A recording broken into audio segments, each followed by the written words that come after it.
Well, he said he's been waiting a long, long while for this chance. And he has. Well, he pulled out there by cutting that chicane by the look of things. He's 2 seconds in front. Well, but, you know, in these conditions, it boils down to the stewards being sensible. Right. Simple as that. You know, common sense. No substitute for that. Yeah. Had the big controversy in Formula One in Belgium last week. Sometimes it's better to just swallow the whistle, as the refs like to say, and let the athletes perform. We'll be back to Monza. Back at Monza, Bob Varsha, David Hobbs, Steve Matchett with you for the GP2 Championship weekend. Giorgio Pantano leads. A couple of years ago at this track, Pantano led every lap of both the feature race and the sprint finale. The only time in history that one driver has led every lap of a complete 2-race weekend.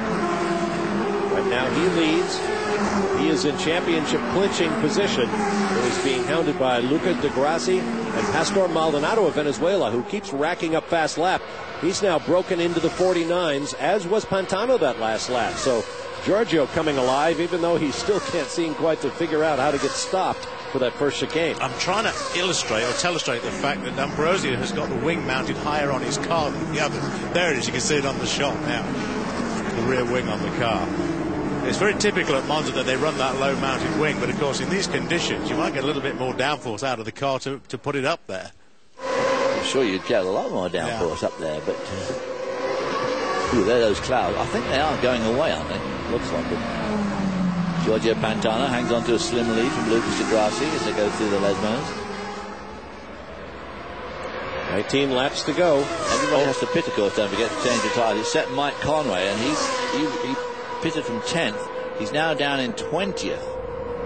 And it was a bit of a slow stop because he's a long way behind. Yeah, minute, 12 seconds. Yeah, he's way out of the hunt. Even when everybody else stops, it's not going to make much difference for Mike Conway.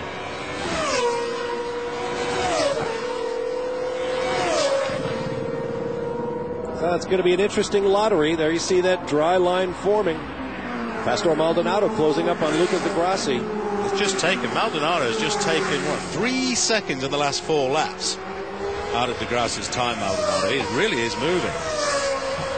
And I think I also saw him moving left and right on the racetrack, either trying to find water to cool those wet weather tires or perhaps checking the grip conditions, because everybody's going to be rolling the dice sooner or later here. Yeah, he's looking for water, Bob. I think that's what he's doing on his tires. He thinks the wet tires are starting to give up a little bit. I still think it'd be very dicey to change to full dries here. Yeah, and as you say, David, they are true racing slicks here. Yeah. In GP2, I should say. Now, around here, the slicks would probably work. There's a dry line very definitely forming, which is on the fastest corner on the track. It's Maldonado out of Ascari. He reached up and looks like he's pulling his helmet down. I wonder if the speeds are causing the chin to raise up on him. Alvaro Parente, who's been quite the enigma this year. Luca Filippi hits the pit lane. We'll have to see what tires he's putting on. Thank you. Here come the slicks. Yes, it's a good move for us. Probably. For us. Yes, for us. Defined as the guys who are not in the race cars. That's right. Well, Luca Filippi wasn't doing a terribly good job in the wet anyway, considering he started up nearer the front, and then it goes right back to Filippi 19th. started 4th. Exactly. Started 4th, went back to 19th, and now he's put the slicks on. Well, I wonder if he's doing this to provide information for his teammate. Sebastian Buemi in the other Arden car, 6th in the championship, coming in behind Pastor Maldonado. About to get some information right here. A penny to a pound says he will not do a lap without spinning at the moment. I just can't see it. Now this bit here, whoa! It's thrilling stuff, but the circuit must be too wet for slicks. I would have thought so. Let's see what happens when we get down to the Ascari chicane. This is the Della Rosia, the first chicane, but back to Pantano. Luca Di Grassi right there. And Pastor Maldonado, the top three. They have pretty much checked out. Sebastian Buemi in fourth is 6.5 seconds behind Maldonado.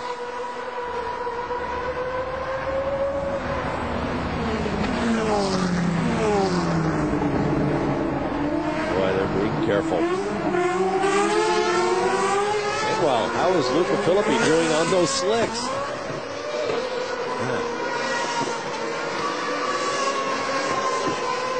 The replay of Alvaro Parente going around Nunez. And now the braking.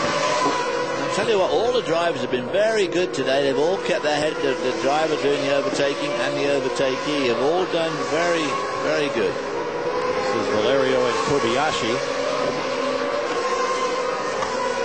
running out of the top 10.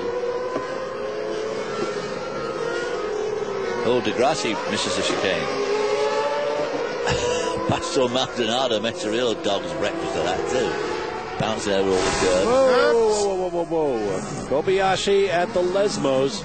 I bet he's beached now. Will it go? I think the lump's still. I think he stalled it, yeah. Game over, I think. Yep, you're right. Let's have a look what he did, or how it happened. Oh, come assisted. on. Wow. Mario gave him a little assist off the racetrack. Quite a big assist. Quite a big assist, I'd say. David, you were just talking about how gentlemanly the yeah, drivers well, were. yes, right, exactly. Take all those words back. Suchek in the Supernova car with the yellow accents. And Jerome D'Ambrosio, who, as David mentioned earlier in the show, had a pretty fair weekend in front of his home fans in Belgium last week. Now everybody looking for water. Now then, where's Luca Filippi when we need him? Halfway through the race. Ooh, D'Ambrosio down the inside. Suchek, that's not allowable. You couldn't have a more blatant example of straight lining the chicane. Not after pass somebody. Not after what happened at Spa, when it's all at the forefront of everyone's mind. Can't get away with that, dude. And Suchek appears to be in no mood to give it back. Surely his team must be saying to him, "You gonna do it now?" That's what we need. Another long afternoon with the stewards. With Kobayashi being winched away. Local yellow at that spot. All right, Andy. well, if he's going to have to give it up, he'll have to give it up probably down between Ascari and the Parabolica. Good move by D'Ambrosio. Yeah. He should have just lifted off right there and let him by. Yep. Would have made life a lot simpler. And does he let him by? Did I just see Suchek behind? No, that's Parente coming up behind.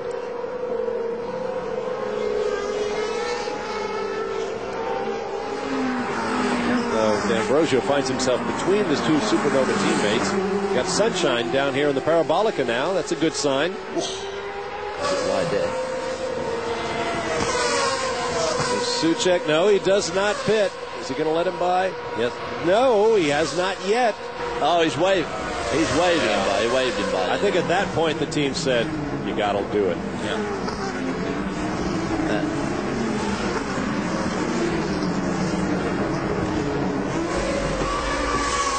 Now he's going to run back. No, I just said this is where we see D'Ambrosio cut the chicane and we do it all again.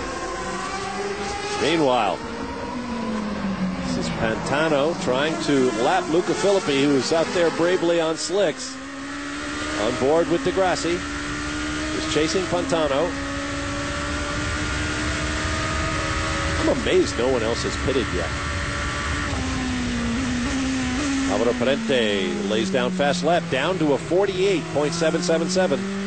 Well, that's why they're not pitting yet. Look at it. I mean, there's a lot of standing water down here. I mean, I think it's way too early. Well, we've just seen how early it is for slicks, the way these two guys just rocketed past Filippi. Yeah, but that's the key, isn't it? I think these guys are waiting it out just because it's wet, but they're trying to get the track to dry and time it to get onto dries at the right time. You've got to hang on to the last minute here because there's so much water in some places. But what you don't want to do, of course, is pit too early and go on to more wet.